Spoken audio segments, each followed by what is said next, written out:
Earlier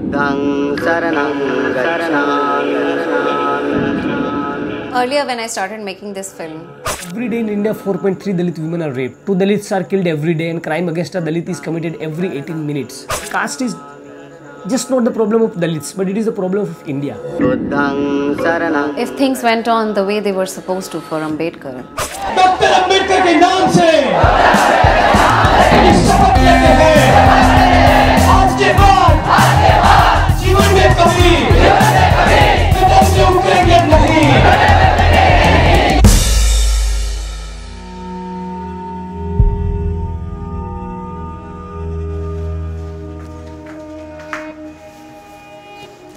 Jyoti Nisha interview by one, take one. Hello everyone and welcome to eedina. I'm Shraddha Raj. I'm going to be your host and interviewer for the day. I'm an actor, writer and theatre maker from Bangalore, and with us we have Miss Jyoti Nisha. It is extremely exciting to be sharing this screen with you. Thank you so much. I've looked up to your work for a while now, and I'm so glad I can tell people that I'm your friend now. A little about Miss Jyoti Nisha. She is a writer, filmmaker, intellectual. She's an educator. She's all of these amazing things and more.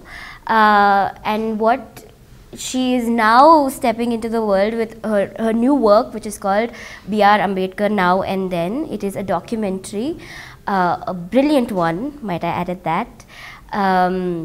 It made its debut into the Bangalore Circle this week.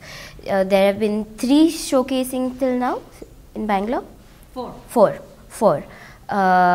And the reception's been only positive, is what I can see.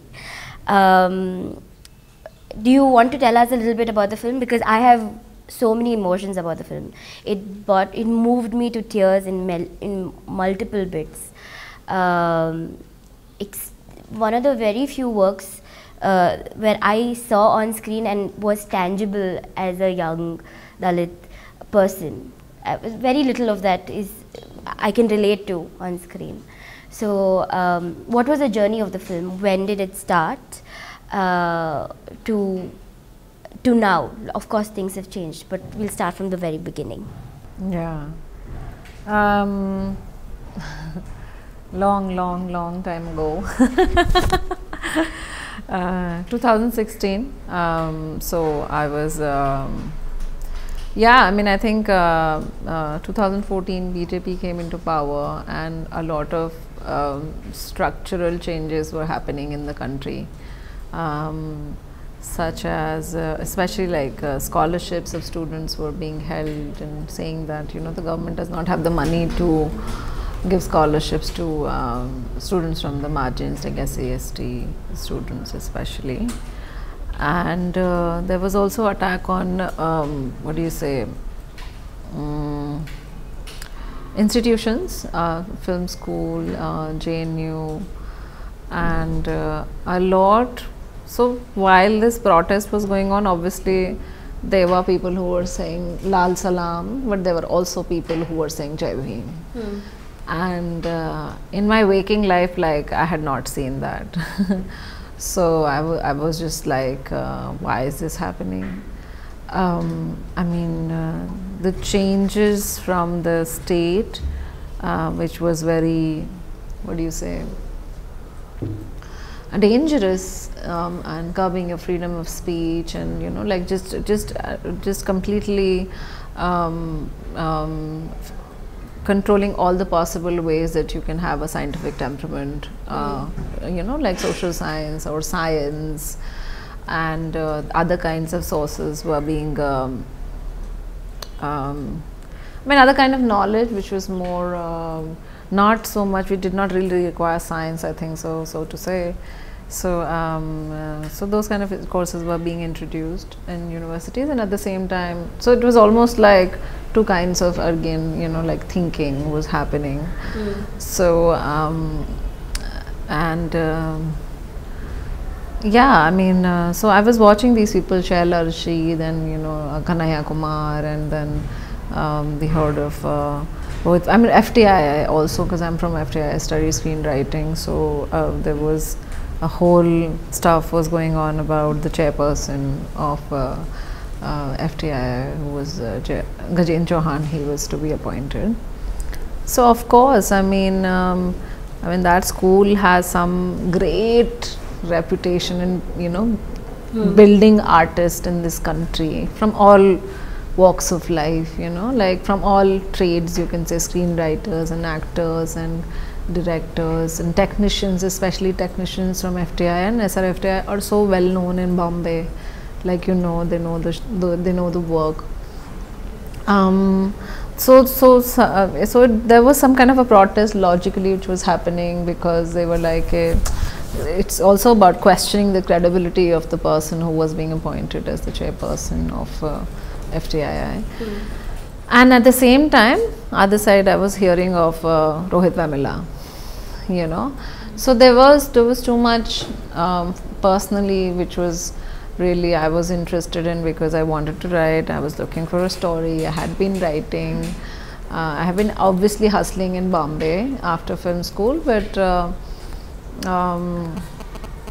it was it was also like you want to tell a story, and you really, as a writer at least, you're also looking for your voice, and I don't know what I'm not really sure what to say. But so Rohit Vemula is then institutional murder, which I had been also hearing of a little bit, but I did not know it in its entirety, like the gravity of it again. And unless like his this letter came out in media, so that was really like I was like, oh my god, somebody wrote so well, and their imagination was like, and I was like, oh, I also think like that, so and then there was this whole his story. I don't know, at one sense it was about having creative freedom. At the other hand, it was also about this whole environment that is coming from an Ambedkarite family. It really felt like I really want to say something, but I don't know enough. But it really also felt like hey, can I explore this? Because I know, and also the real question that why certainly popular culture is talking about Baba Saheb. So I think to really find out, to look inside and to really like, I mean, you don't know, that's fine. I mean, all of us don't know a lot of things. It's very interesting because I had to learn about my Ambedkarism a lot later on, because the way my family grew up, we sort of shielded us. They tried to shield us from caste, and they were like, no, we're normal. So there was like a whole coming to my Dalitness that was a part of the process. Right. Because there's a real loss of identity if you don't know your own history, where you come from. Yeah. And then I got introduced to like Ambedkarism, Ambedkarite readings, Ambedkarite theories, and many more, intellectuals who sprouted out of that. So like, what was your journey with Ambedkar? My journey, as you grew up, I mean, went into like bigger classes and all, chut gaya thoda. But we went and we used to go to these conferences, and they used to have all these discussions. So aise upar se jata tha, obviously. But we were part of that, like going to those these meetings and national level conferences and cadres. So there was this whole preparation, and father was he was a government employee, but he was an activist. So many people used to come. Like if you're an activist, I think your home is constantly flooded and there's constant chai that's going on. So my memory is this, that we used to go to, me and my cousin used to go and serve chai basically to all these uncles and my father. Are there some activists that you like now? Because I work with a lot of people whose father has been part of DSS and stuff. And they'll be like, they'll be like, Sidlingaya uncle was Sidlingaya uncle. We didn't know he was such a big deal. Are there people like that? DK Khapade Okay. uncle in the Maharashtra. There is also a trust on his name. So he and my father worked really close together. They also worked with Kanshi Ramji, but I never met him. So I mean, So you were like one touch away from yeah. But there was like because they were part of the movement and very yeah. Because there's always a journey, no? You've been a part of the movement for so long, but then you realize you're part of the journey. And I really like the bit of the film where your eyes open. Yeah. So it feels like suddenly there is a realization. Yeah. And I like, and there's so much around gaze and the eyes and the inside in most of your theories also. Yeah. The Bahujan Spectator. Yeah. The opposition Bahujan Agency. Yeah. So that's a lot of witnessing. Yeah. And I feel like that is also what your film does. It stands witness Yeah. to a lot that has happened in the community. Things that are incredibly moving. So can you speak about that? Like the realization of the movement for you and then the theorization of it. Was it before the film? Was it after the film? Was it during the film? These conversations. Right. No, I mean there was like I said, it was like more of like part of your culture passively. Yeah, we were talking about caste for the longest time. Like I've heard about anti-Brahmanism conversations all my life. So it was like ideologically, and they were always like vichardhara. So I first shot, obviously. I mean, there was a background, right? Then I shot. Then I was like, oh, I want to tell this story. And despite that, I understand screenwriting. It was really difficult to put the story together.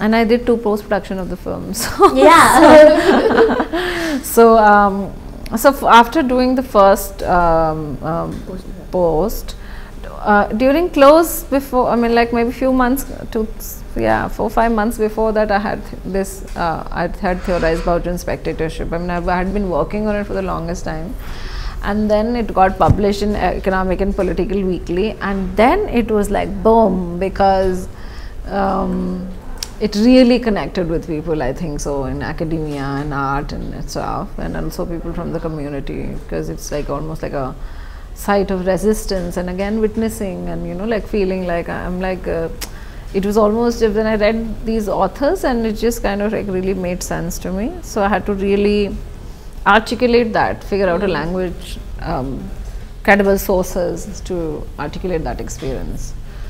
So that theorization happened, and then I was like, oh, I like my theory, I'm talking so much about my theory.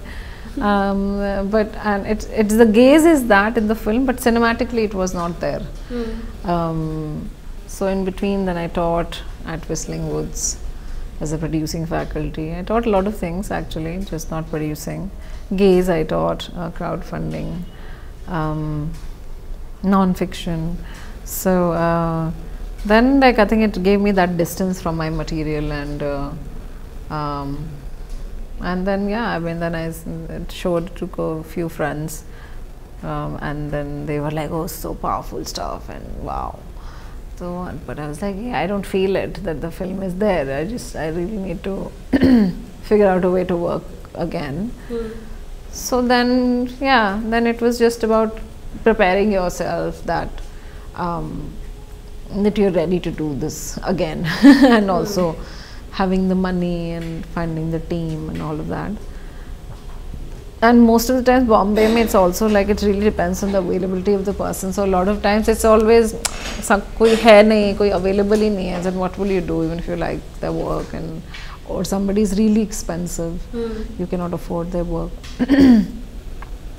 So so then I was like really convinced after getting like feedback from my first post, and then I reworked on the film from the scratch. not from the scratch, but like I did some patchwork, short a little bit, and then this whole, and then so gaze that I think was also awakening, witnessing, and gaze, all of that. Like, why can it not be part of a cinematic language? And it was just like because the idea was to find out what is my routine, why would you be interested in watching my film. So we had to we're thinking about how to introduce, begin the film once again. So that began with this question, this acceptance of that, hey, the film is not working for me. Yeah, and then it worked. It must have been hard, dude. Yeah. Because when I did my film only, I was like, okay, fine, I finished shooting it, Jesus Christ. And then to be like, okay, I'm not happy. I think I have to go back into that process. I feel like that would have been a daunting conversation to have with yourself. Yeah. Another very interesting thing is the realization that there is a universality to the Dalit experience, but also an individual experience of it. Yeah, and also I mean, anything, also globally as well, if you see all cultures have classes in some ways, and there are people always who are on the margins, and there is definitely a bourgeois class, and so those classes exist everywhere, and there's disparities and discrimination, and this conversation is much larger. So for me, like I said, it was very important to be able to speak in the language that it addresses the structural questions of caste, that it has come to a level that is sort of conditioned, and it's your conditioning to be casteist. Yeah, you can't escape it if you're in India. Yeah, so it's so it's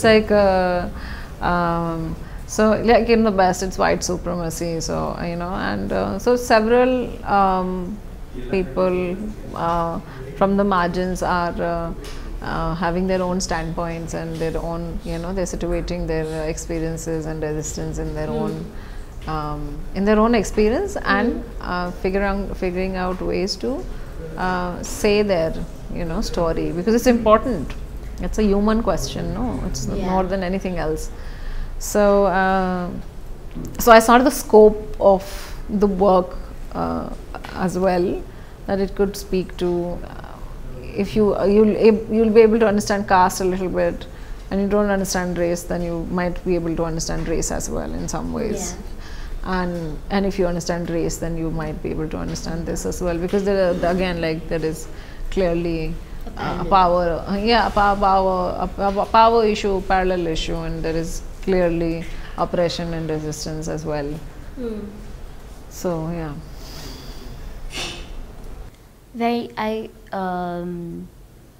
Was there someone who you were very excited to sit with and interview during, because there were very exciting members from the community to be able to sit, in front of and ask them their experiences?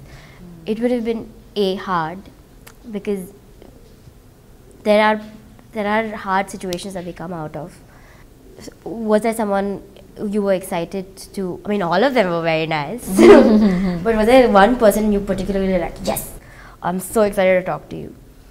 Because it was very interesting and exciting to finally see women from the movement in your film, because in Karnataka it's not seen as much, right? Even though there have been women in the movement, there have been causes that have led women to sort of come up and demand justice, but a lot of the DSS wings have, for putting it mildly, have failed to bring in the women. So to see, like, even Cynthia Ka in your film was in a very, it was very cathartic, even unknowingly. So how was that journey? So whom were you excited to speak for, and were there a few boxes that you really were like, okay, I have to take this off?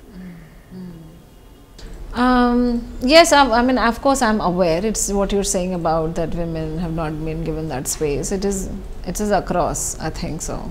You know, women have not been given space. You have to take that space. I think I genuinely, I at least am that person who thinks like that. Me same.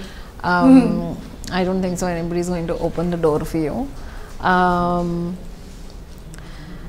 So for me, like, it wasn't the question of, and of course, like, as a woman, I also feel that sometimes my, you know, just suggestions are sidelined or ignored, or you're made to feel like you don't know enough. You know, while I know you don't know enough, like I'm aware of that. So personally also I felt like, hey, why? Like, it's a very logical question. If you're leading a movement, naturally, I mean, logically, and like men, because they deal with so much of calculation and those kind of jobs, you know, like protection provider, calculation, security, bills, those kind of things. And I think, isn't it wise to just see like who's doing the labor, who's doing what, men, women, both. I don't need to even support it with some statistics, but if you just go home, like, you can see that.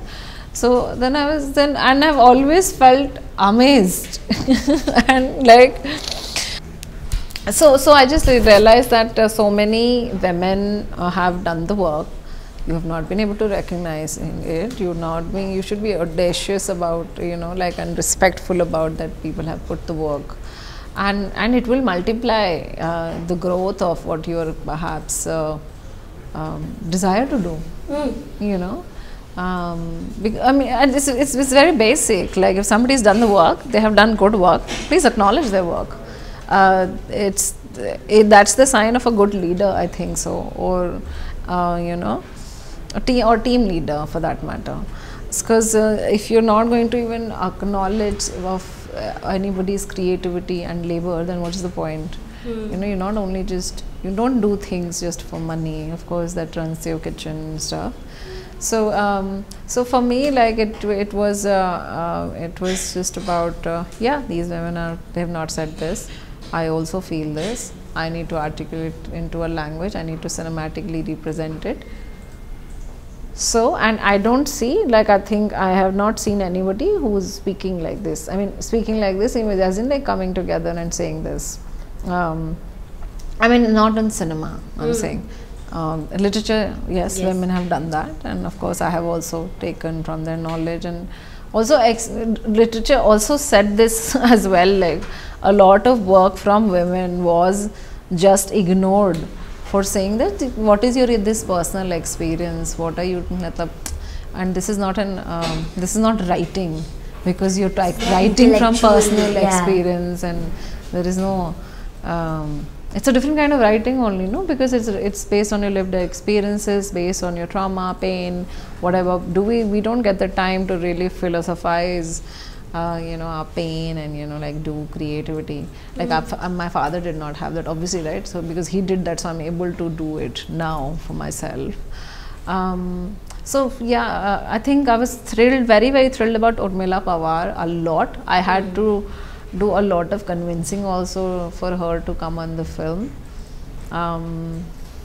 Yeah, she and rest everybody, I mean, Raya, and Moni, but so many people I really wanted. Manisha Mashal I really wanted to interview. I tried also.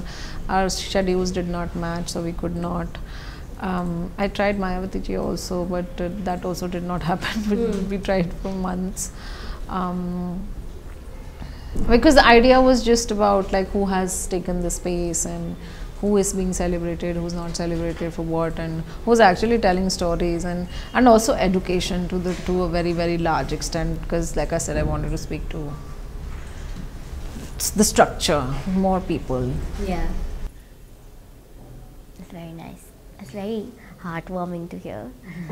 But also it's very sad that we still have to face the same problems in the work front. Yeah.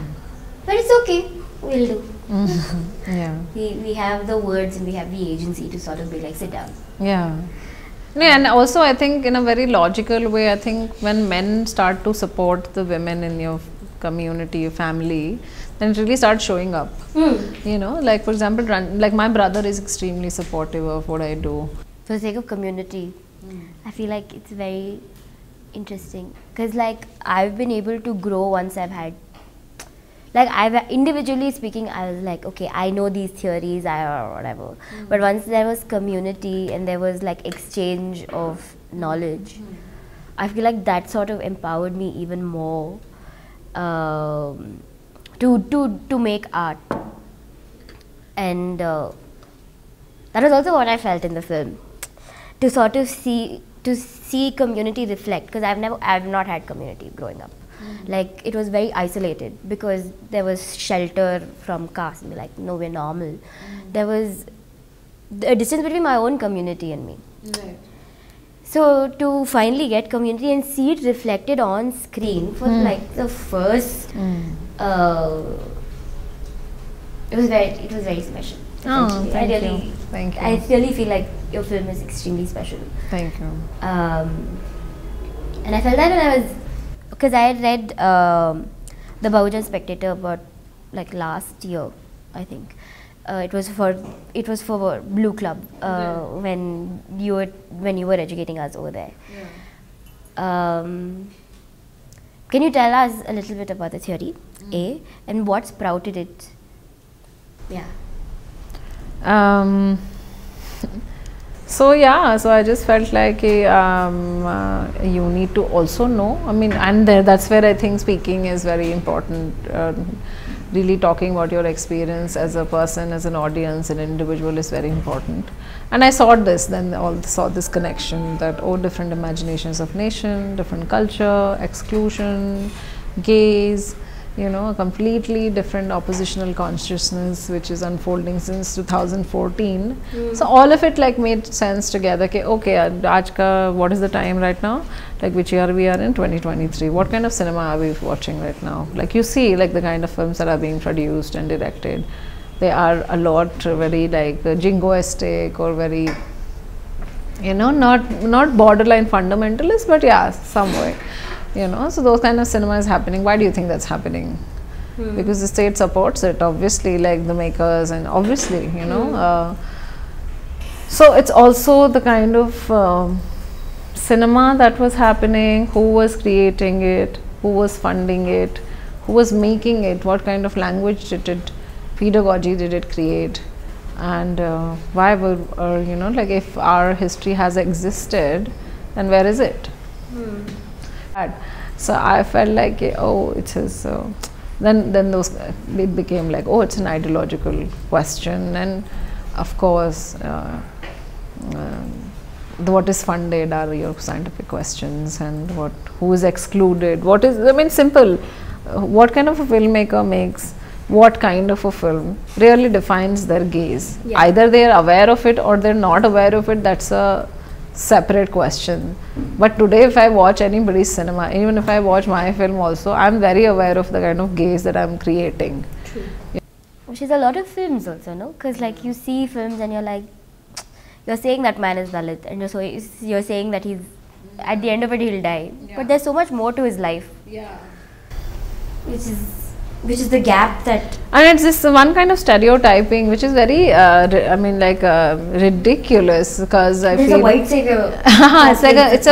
It is a savior complex, and I mean, and you can devise as many articulation and terminology for it, absolutely, but I think even if you're just like genuinely curious, that's it.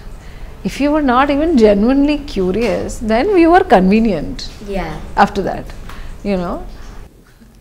And it's a disservice to the craft, to your own film, to like sort of to be like, I made a film for empowering Dalit women, Dalit, and that is the only thing that you'll go ahead with when there are no Dalit writers in your or Dalit thinkers in your team.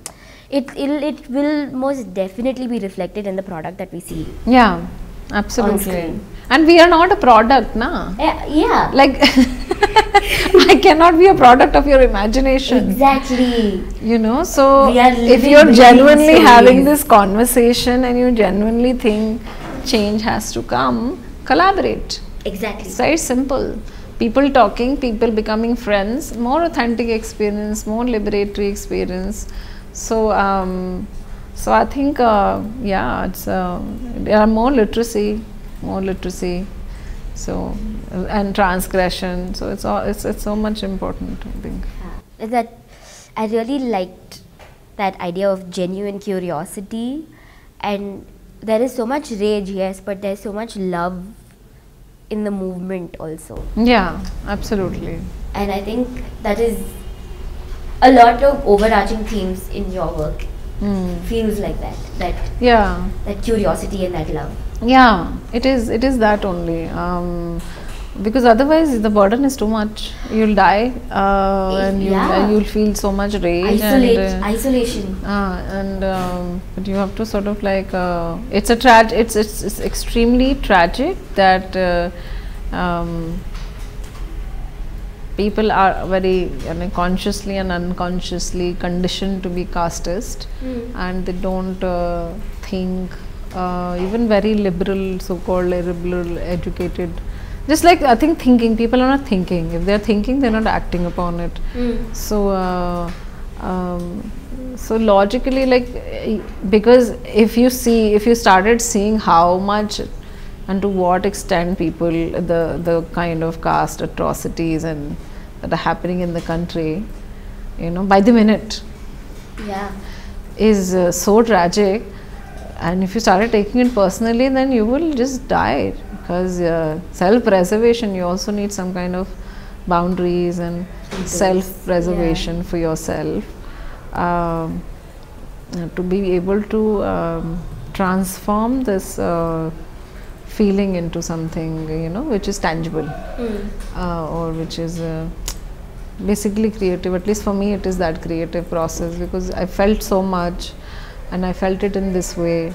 I felt like, oh, koi point hi nahi hai, bro. Like, it's just I am only feeling so much rage. I'm not able to sleep, and my eyes are burning. But otherwise also I'm not a person who's who can stay angry for long, or it's also a lot to make me angry. Solution oriented. Yeah, very solution practical that way. Think about it, solve the problem. If it doesn't solve, let it be, whatever. So for me, it was just more about like finding the patience and for love, obviously. Why will I spend so much of time to do something? I could have made any film. True. But I chose to do this, and in the best possible manner, because I really felt it's really important. It's really important. It's really important for me, for the community also, and of course it is built on love. Anybody who's oppressed, if they're not sharing and caring, it's not happening. It's not going to happen. You just cannot, so more about like intervention, solutions, love, yes, because there is no other way also. Yeah. Nice. So what's your next work, Jyoti? My next work is I'm also laughing. My next work is nothing. I'm writing. I'm hoping I get I'll start pitching to producers. That's all. Okay. Yeah, feature film most likely, hopefully. Yay! Okay, I think that's like we've come to an organic end to the conversation. Yeah. So thank you, Jyoti, for joining us today. Thank you so much, Shraddha. I'm very grateful for this conversation and for Eedina. Thank you to everyone who tuned in. Thank you. Thanks, Shraddha. Thank you. ಮತ್ತಷ್ಟು ವಿಶೇಷ ವಿಡಿಯೋಗಳನ್ನು ನೋಡಲು ಮತ್ತು ಹೊಸ ವಿಡಿಯೋಗಳ ಬಗ್ಗೆ ತಿಳಿಯಲು eedina.com YouTube channel subscribe ಮಾಡಿ ಮತ್ತು ಬೆಲ್ ಐಕಾನ್ ಕ್ಲಿಕ್ ಮಾಡಿ.